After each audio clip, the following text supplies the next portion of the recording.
video we're going to be looking at different conspiracy theories. So without further ado, let's begin. So, first of all, what is a conspiracy theory? The Oxford Dictionary defines a conspiracy theory as a belief that some covert but influential organisation is responsible for an unexplained event. So that's what a conspiracy theory is. One of the most well-known conspiracy theories is the Mandela Effect. So that's the one we're going to talk about first. So what is the Mandela Effect? The Mandela Effect refers to a situation in which a large mass of people believe that an event occurred when it actually didn't. Looking at the origin of the Mandela Effect, some famous examples, as well as some potential explanations for this strange confluence of perceptions, can help to shed light on this unique phenomenon. The term Mandela Effect began when it was first coined in 2009 by Fiona Broome when she published a website detailing her observance of the phenomenon. She was at a conference talking with other people about how she remembered the tragedy of former South African President Nelson Mandela's death in a South African prison in the 1980s. However, he didn't die in the 1980s in a prison, he passed away in 2013. As Broome began to talk to other people about her memories, she learned that she was not alone. Others remembered vividly seeing news coverage of his death as well as a speech by his widow. Broome was shocked that such a large mass of people could remember the same identical event in such detail when it never actually happened. Encouraged by her book publisher, she began a website to discuss what she called the Mandela Effect and other incidences like it.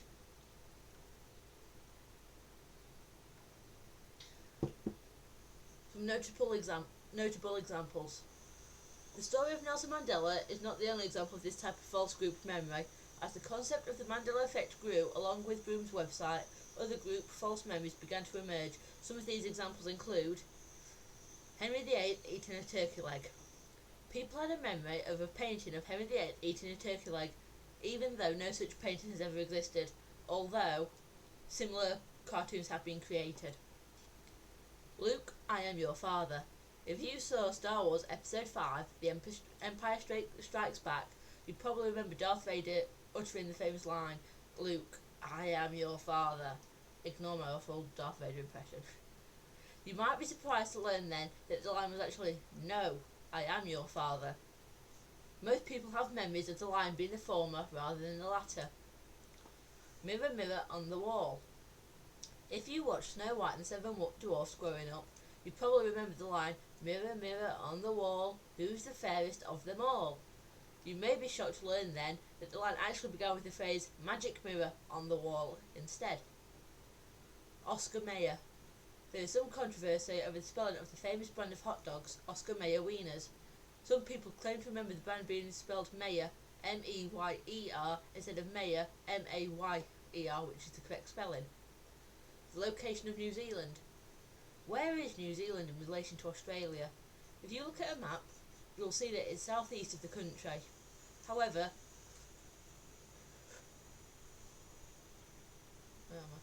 there is a community of people who claim to remember New Zealand being northeast instead of southeast. The Berenstain Bears. The famous children's book series The Berenstain Bears is not immune to the Mandela Effect either. Many people remember the name being the Berenstain Bears, spelled with an E instead of an A. This is similar to the Oscar Mayer issue and hints at perhaps an underlying cognitive reason for the Mandela Effect instead of parallel realities as some people believe. Shazam. One of the most well-known examples of the Mandela Effect is the collective memory of a movie called Shazam that starred the actor and comedian Sinbad in the 1990s, when in fact no such movie exists, although there was a children's movie called Kazam and some other coincidences that could help to explain how this movie became created or remembered in many people's minds. The tip of Pikachu's tail isn't black. People remember there being a black mark on Pikachu's tail, but if you take a look at Pikachu now, you'll see there's nothing there. How so many people can remember an aspect of this character's appearance that doesn't actually exist, the world may never know. Curious George never had a tail. A lot of people even claim to remember seeing Curious George have a tail and use it to swing from tree to tree.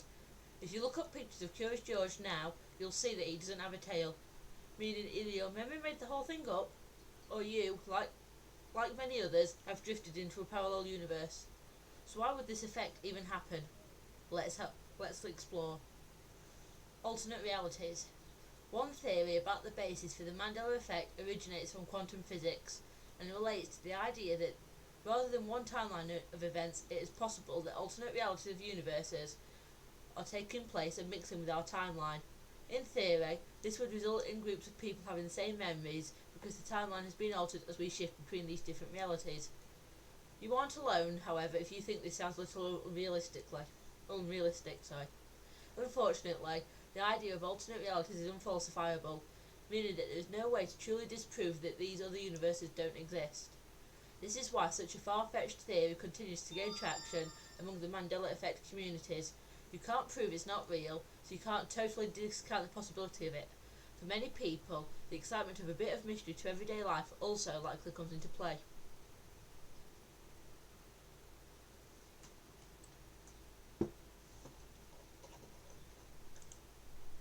False memories. A more likely explanation for the Mandela Effect involves false memories. Before we consider what is meant by false memories, let's look at an example of the Mandela Effect, as it will help us to understand how memory could be faulty, and merely to the phenomenon that we are describing. Who was Alexander Hamilton? Most Americans learned in school that he was a founding father of the United States of America, but that he was not a president. However, when asked about the presidents of the United States, many people mistakenly believe he was a president. Why? If we consider a simple neuroscience explanation, the memory for Alexander Hamilton is encoded in an area of the brain where the memories for the President of the United States are also stored. This means by which memory traces are stored.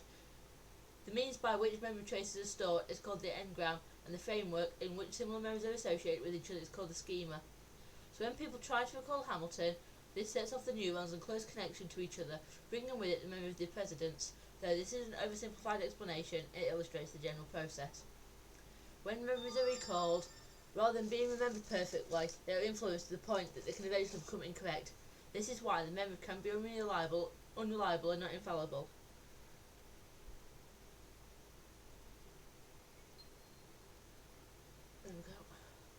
Memory-related concepts. This leads to the likelihood that problems with memory and not alternate universes are the explanation for the Mandela Effect.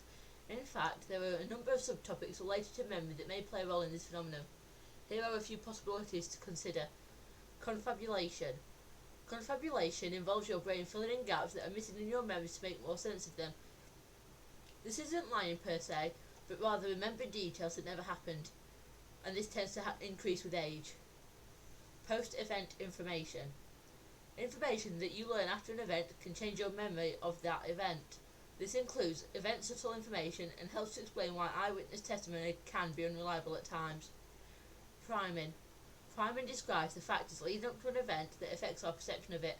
Also called suggestibility and presupposition, priming is the difference between asking how short a person is versus how tall a person is. Saying, "Did you see the black car?" instead of "a black car" makes a subtle suggestion that influences response and memory. In essence, memories are vulnerable bits of information stored in the brain that can be changed over time. And while we assume our memories are accurate, this is not necessarily the case. What impact has the internet had on the Mandela Effect? The role of the internet in influencing the memories of the masses should not be underestimated. It is probably no coincidence that consideration of the Mandela Effect has grown in this digital age. The internet is a powerful way to spread information, and with this spreading of information comes the potential for misconceptions and falsehoods to gain traction. People then begin to create communities based around these falsehoods, and what was once in the imagination starts to seem factual.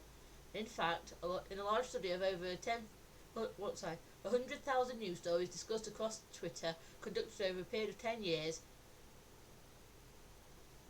it was revealed that hoaxes and rumours won out over the truth every time by about 70%. This wasn't the result of manipulation or bots either. Real, verified accounts of real people were responsible for spreading this false information. This notion of the speed with which false information spreads on the internet could help to explain the Mandela Effect. As each person chimes in with their own experience or memory of an event, Those false memories could affect the memories of other people, thus colouring them to remember the events in the same way. For example, Sinbad did star in other movies in the 90s and appeared in a movie poster for the film House Guest, coming out of a mailbox which looked similar to a genie, which could explain the association with the movie Shazam. Sinbad also dressed up like a genie for an event he hosted in the 90s. When one person mentioned this movie Shazam, likely on the internet, it altered the memories of other people who tried to recall the movies that Sinbad made from the 90s. Online communities spread this information until it appeared to be factual. This explanation is supported by evidence that remembering something repeatedly builds your confidence in the memory even if it grows more inaccurate over time.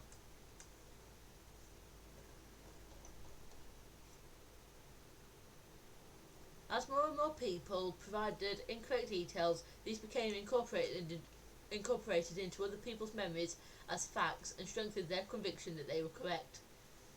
The Mandela Effect continues to be hotly debated, despite reasonable evidence that it is more likely explained in terms of the fallibility of human memory than some form of parallel universe at work. Of course, we don't know everything, and as more incidences of the Mandela Effect continue to occur, perhaps more research into the origins will shed light on the causes.